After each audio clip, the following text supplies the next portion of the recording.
Alrighty then, ladies and gentlemen, welcome back to another episode of Privacy Please. I'm your host, Cameron Ivey, alongside the other host, Mr. Gabriel Gumbs. Gabe, how we doing, man? Take two. Did it freeze on us? No, we're good. We're good. Oh, we're good. We're good. We're live and we are Memorex, and I'm doing well, sir. How are you? It's been at least a solid week since the IT world imploded. So we didn't do much last week in the recording front because the whole world was dealing with a lot. Yeah. As was I. But I'm doing well. I am recovered from it, in fact. Were you one of the 8.5 million Windows computers that were affected? I was not. I am not a native Windows user for my everyday driver, and for much of what we do on the business side of things. Those are all Linux machines. Mm-hmm. So the answer for us was zero impact. But I would be lying if I said that I'm not a fan of CrowdStrike. That'd be a lie because I am. B, we actually almost went with CrowdStrike. Like we were very close to choosing CrowdStrike.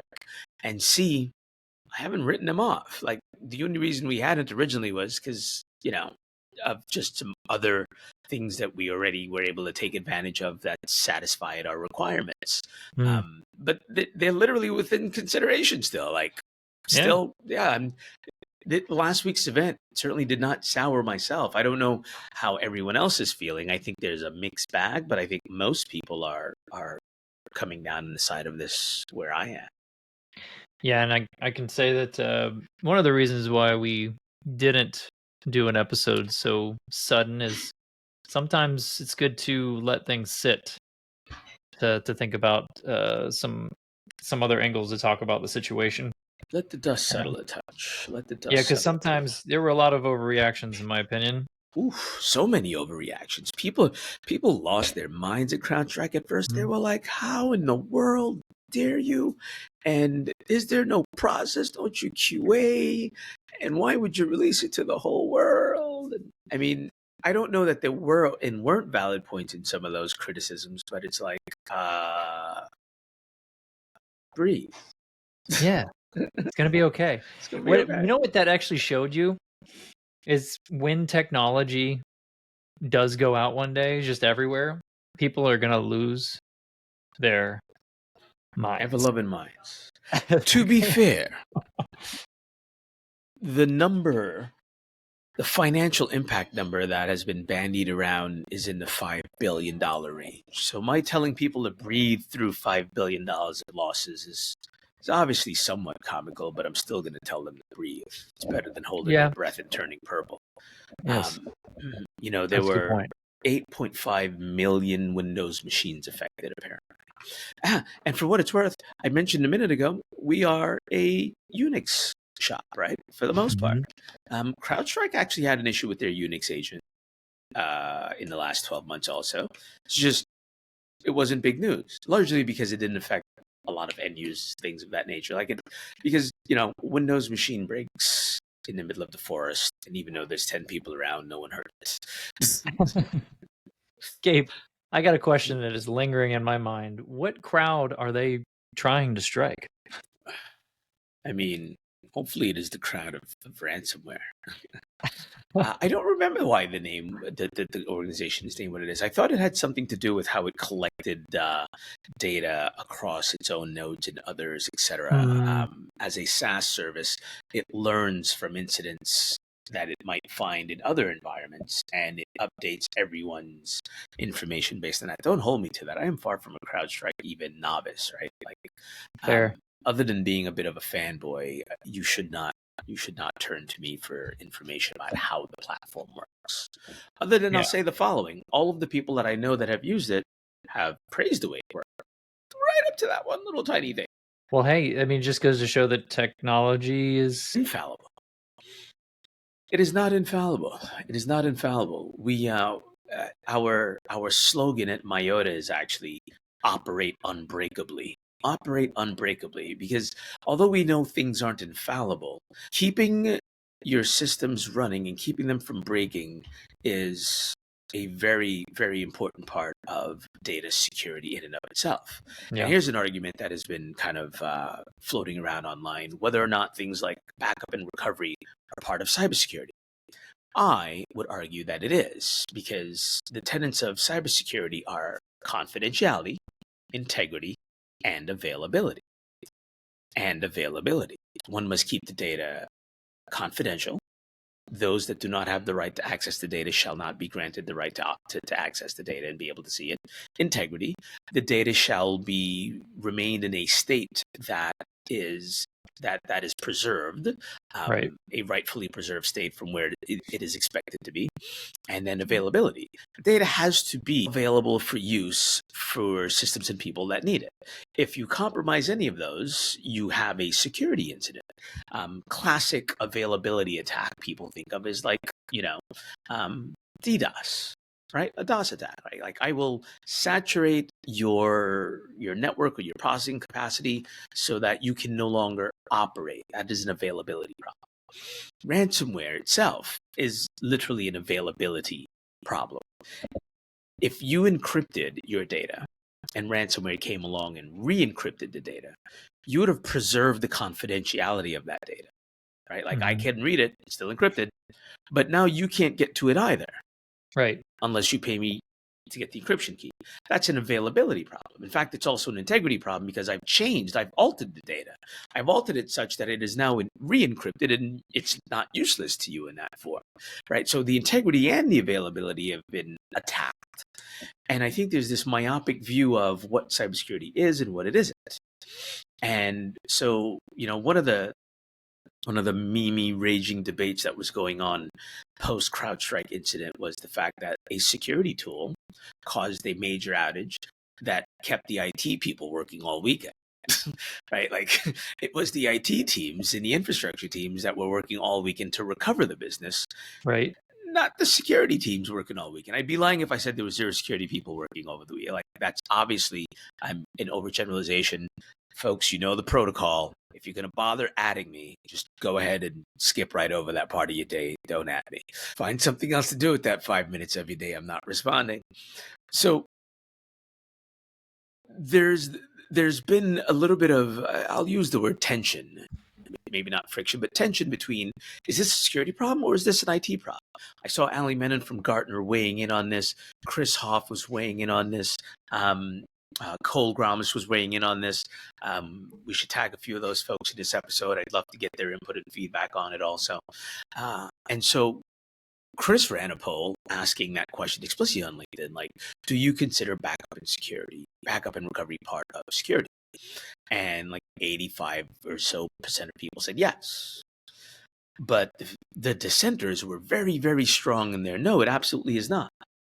I understand the nuance between who is responsible for it versus who's accountable for it versus who contributes to it versus who just needs to be informed about it. I get the nuance of that, but I don't appreciate the nuance of trying to separate the meaning of availability. Security has to have a meaningful stake in availability. And traditionally, that has just meant network availability and system availability, but not data availability. Data, yeah. And arguably, on the system side, it's the same problem. Who's responsible for uptime on the servers? It's not security. Security's not responsible for uptime, right? Like IT is. But one still has to factor in that uptime can be directly affected by cybersecurity incidents. In fact, today, the number one impact to availability is a security problem. The number one impact to availability today is not data centers going down. It's not natural disasters. It's none of those things. It's the every 17 seconds ransomware attack. That's the number one impact to availability. So while we understand that IT is responsible for the availability and even accountable for it to a large degree, the number one thing impacting it today is a security problem. And as long as we're still having this conversation in these silos of them versus us, like we're not going to solve, well, we're not going to solve for the ransomware problem, right? Because Right. solving for the ransomware problem obviously to me seems like you have to solve for the availability problem, right? Like they're making your data unavailable to you and only making it re-available to you upon payment, right? Like we obviously have to solve for the availability problem, and Right. we have to stop conflating uptime with availability and other such shenanigans. We have to stop conflating immutability with data integrity from a Right. security perspective, because every time I hear someone talk about, oh well, the data is immutable, they always fail to mention how immutability is protected. They never tell me like how they, for example, if you told me you encrypted your data, let me phrase that. If I told you I encrypted my data, told a customer I encrypted their data, one of the first things they ask is, well, how do you protect the keys, right? Like that's just a natural question to the, oh, I locked it up. So how do you protect the locks and the keys? I see the same thing happening across IT today where it's like, well, we made the data immutable. Well, how did you protect the immutability of it? Well, the data is always available. We have 99.9% uptime. But how do you preserve the availability of the infrastructure itself, not just of that one system, etc.? Where I've seen a lot of improvements in this is where we happen to see infrastructure also being owned by security, or vice versa, or security having a significant ownership over the IT. Like we've never seen security owning IT as a thing that people hold up as a gold standard. By and large, like we just don't see that. We always see the inverse. IT having that purview over security. We do see them also as peers quite frequently, but I think it's a fair argument to say still not nearly enough. There may need to be more of a merging of this. Sorry, I've been ranting. It's been a rant week. away. It's been a Yeah. week. Well, I mean, okay, so to this stat, I want to propose a question to you. You know, it says, well, 97% of sensors are back online. Some companies are still struggling to recover. What does that mean in terms of they're struggling to recover? Does that mean that, like we were talking about offline, does that mean that they didn't actually have a recovery in the first place? Probably like a backup? So a lot of organizations. So we've all been talking about the greatest IT outage in modern history. In fact, that is a true statement, but this is also the greatest IT recovery in history, like the greatest recovery in history. And so what we're witnessing is that a lot of folks haven't been able to recover for various reasons. Many of them had no recovery plans. Many of them had no recovery plans that they've ever tested and executed. And so this was a live fire drill with no training. Some of them simply had no backup as part of their recovery plans. And so although they could do things like restore the Windows operating system, they weren't always able to get back all of the data in some cases. Some of them, and I saw some of these ones up close and in person, had their machines rightfully encrypted. And so they protected those encryption keys by putting them somewhere else. And they put them on another system that they couldn't recover. So they couldn't recover their recovery keys. That's an oh no. So that's all kinds of an oh no. And so what we saw was, so a lot of the sensors are back online because, you know, we can get systems just up and running from scratch, right? Like just take a gold system image and boom, back up and running, get a new sensor on there. You know, maybe that's enough to start going, especially in a world where a lot of organizations use a lot of SaaS services. Right. Many of them were impacted somewhat differently, but a lot of those SaaS organizations, by the way, were impacted also. Spoke to a couple of my own customers who had some impacts in other parts of their businesses, where they were just getting calls going, "Hey, is everything okay?" And they were like, "No, we're fine." You know, one or two of our endpoints maybe had an issue, but otherwise they were fine. Like their backend systems were fine. But all of those third-party impacts, like a lot of their customers are the major banks, and so they were all calling up, going, "Hey, are my services up and running fine? What was the impact?" Because a lot of folks equally kind of forget that this shared responsibility model in the cloud means that data is still your responsibility. Data is your responsibility. Identity and data is your responsibility. Period. And they tend to think that that means that, oh, my data is going to be safe because I have it in a SaaS platform. Well, that's not untrue. There's a reason why those SaaS platforms all have, for the most part, capabilities for you to make them part of your backup and recovery strategy. I think a lot of people learned over the last week that they simply weren't prepared for this level of an availability impact. And let me also say that a different way. What's the difference between ransomware and what happened with CrowdStrike? The short answer is just intent, really just intent, right? Like all the systems were brought offline, right? Like simultaneously by a bad bit of code.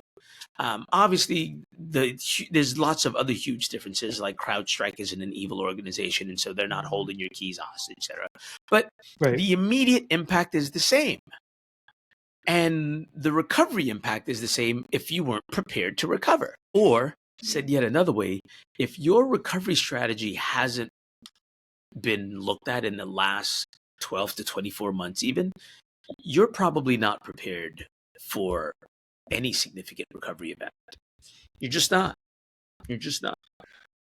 Well, I would imagine that a lot of companies definitely had a wake-up call during this experience. Just a hypothetical, which type of industry would you most not want to be in when something like this happens? Would it be healthcare? Would it be banking? What do you think? Who do you think was the most affected by this? Just high level, not even reading into it. Well, if I'm being honest, probably the ones where you get the grumpiest employees. I mean, customers, like the airline industry. Like the moral answer is probably like healthcare because there's real lives at stake. But damn, I wasn't traveling that day, thankfully. But I wouldn't have wanted to have every time the airlines go down, like their systems go down, it's the worst.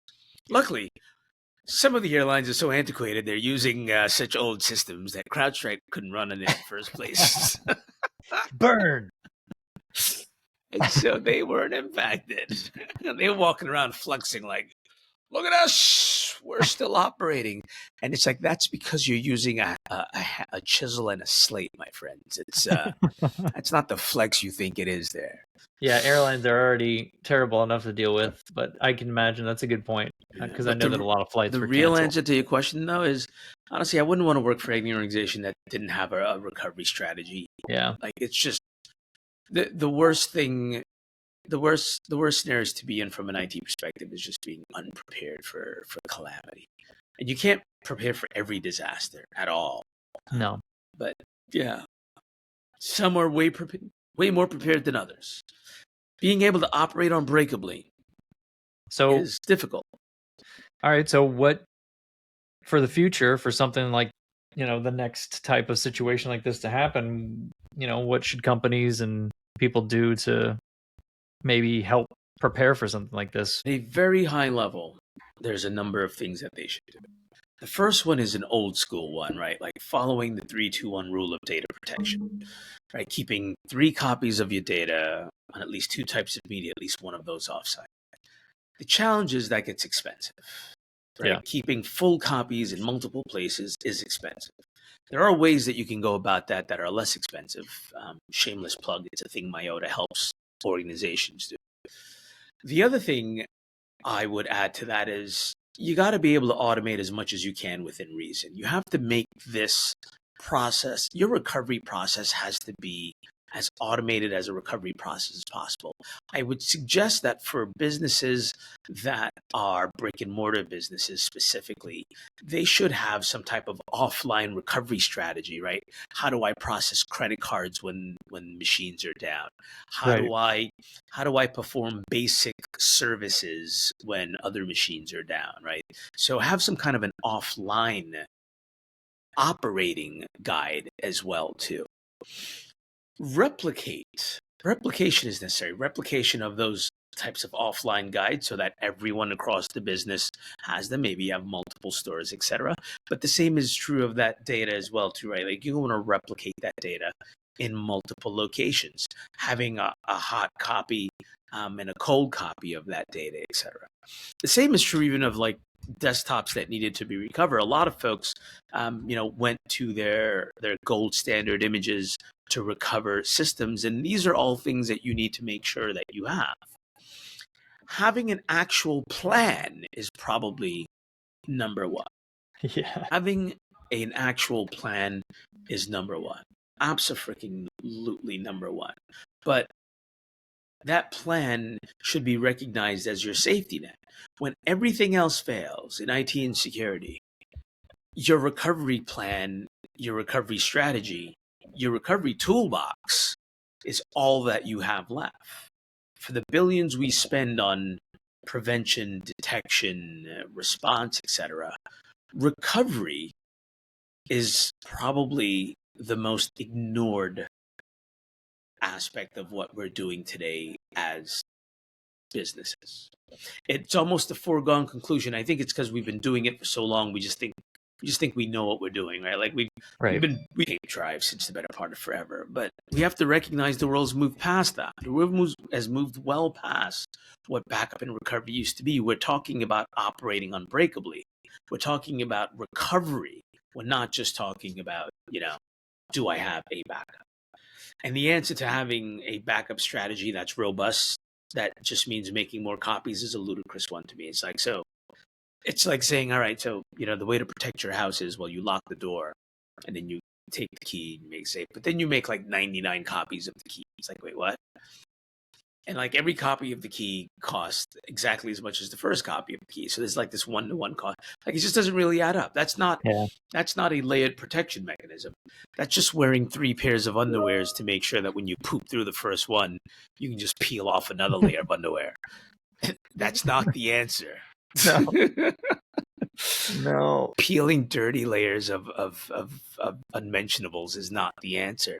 And let me be clear, that's what the strategy looks like today. Wear 3 pairs of underwear and make sure you have one over each leg. And when something goes wrong, peel one off. Why is that like the norm? Why has it's been religion for it's been religion for a long time, and largely innovation in this space has only just started to really show itself to others. I mean, I'll take Myota as a great example. We've been around for 8-9 years, and it is only recently that folks are really paying attention to both the problem and that there are new ways to solve for this. I'll give you the other half of the problem. There's apathy. We already do that. We've always been doing that. We already do that. We've always been doing that. Sometimes we just have to look at ourselves in the mirror and talk to the man in the mirror. Have we addressed, like, the business has changed, the way we operate, the business changed, the way IT operates has changed all that time. Why does our recovery strategy still look the same? Why does it still look the same? That's a good question. I think we can leave it with that. We'll leave it on that note. Shout out to all the good people at CrowdStrike. We appreciate what you have done prior to this incident. We appreciate what you've done for everyone to get them through this incident. My condolences for everyone that's had to deal with this incident. It's been a real pain in the ass. It's hopefully a wake-up call. Again, not just that this was the single biggest IT outage incident, but this was the single biggest recovery incident. What just in terms of like comparison, what was the last big recovery type of incident? Matt, if the same thing, and it happened when the CEO of CrowdStrike was also leader there. Oh no! Oh no! Some days are the bug, some days are the windshield. I'll say the following: if you're not breaking anything, you're not moving fast enough. That's interesting. What are you gonna do? Now, do you think that's a funny coincidence? Oh, it's just a funny coincidence. Okay. Yeah, hard things are hard, and hard things at scale are infinitely harder, right? Like whatever. This is not about. I saw some wild claims like this guy just doesn't value quality, and I'm like, I don't think so. That's no, that's not it. That's not it. People are gonna. There's gonna be a lot of loud negative voices. Yeah, and it's cool. Like I appreciate the dissenters amongst the crowd, but Yeah. But on that note, my friend, always good to see you. We got some live episodes coming up soon. We got to start announcing. Folks, stay tuned. August 6th. August 6th is the next one. That's going to be dope. We got one hosted by our friends at Transcend again. We got another one hosted by our friends at Alter coming up. We have a third one hosted by the folks at Myota. Yeah, it's going to be exciting. It's going to be exciting. Yeah. So thanks for tuning in, and we'll see you guys next week. Cheers.